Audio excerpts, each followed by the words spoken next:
Welcome to Using Your Teacher Voice, Episode 5. And yes, I know, I really need to get back into this. It's been a while since I've talked to you all, but, it's just so easy to put things off, right? I'll put this off to do this, and I'll put this off to do that, but that's a whole nother episode of just what kind of things, are going on these days. But today, I just have a question, and I think it really goes to one of the fundamentals of public education.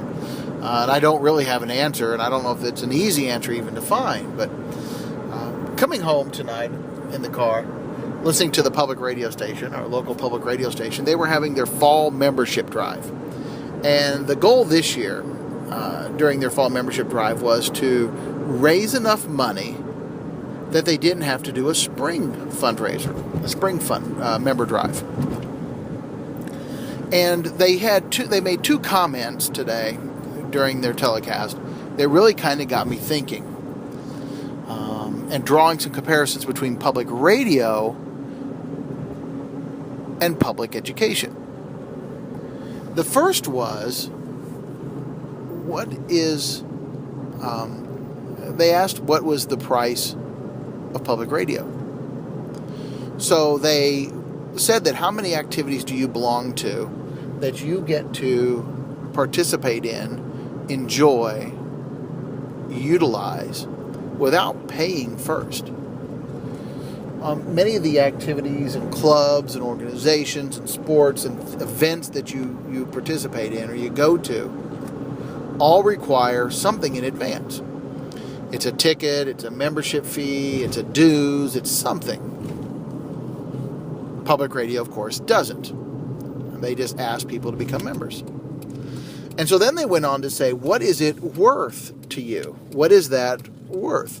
What if every morning you had to put a quarter into the radio?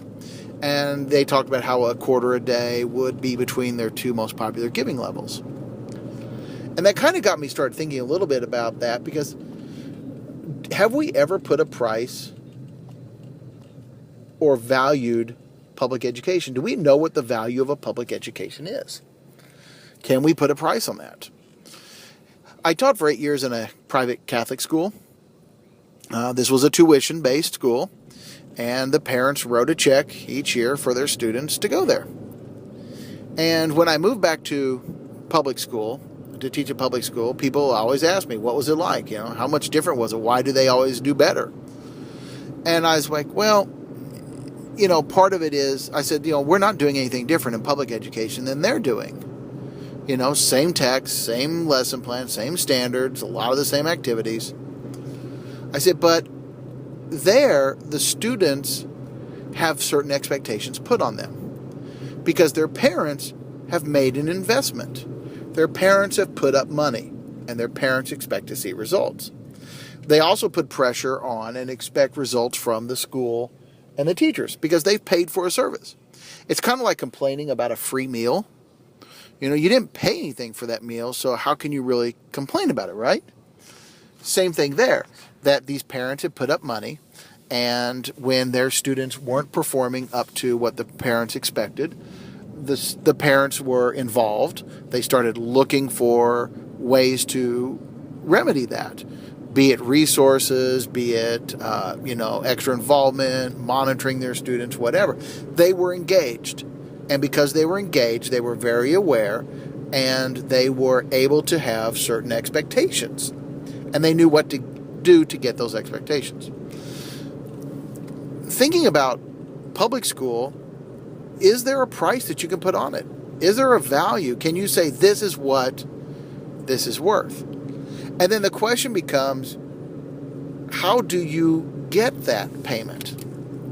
Now, I'm not saying that we monetize public education, that you start paying for it. That's not what I'm suggesting at all, because I think that really sets a dangerous precedent. We don't want to get into this stratification of education where those that can afford to get a really good education and those that can't get very little education.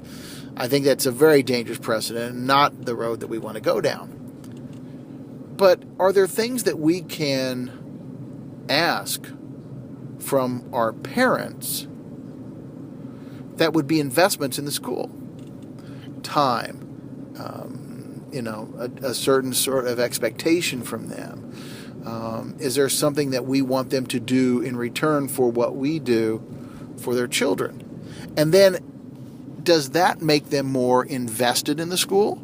Does that make them try to ensure that they get a return on that investment that they've made? This is a difficult question, because I think that, on one hand, we don't want to make it too difficult for students to receive a quality education. We don't want to make it difficult. We don't want to create an environment in which, there are those that have and those that have not. But if we could get more involvement from the stakeholders, what kinds of changes would that produce in our schools?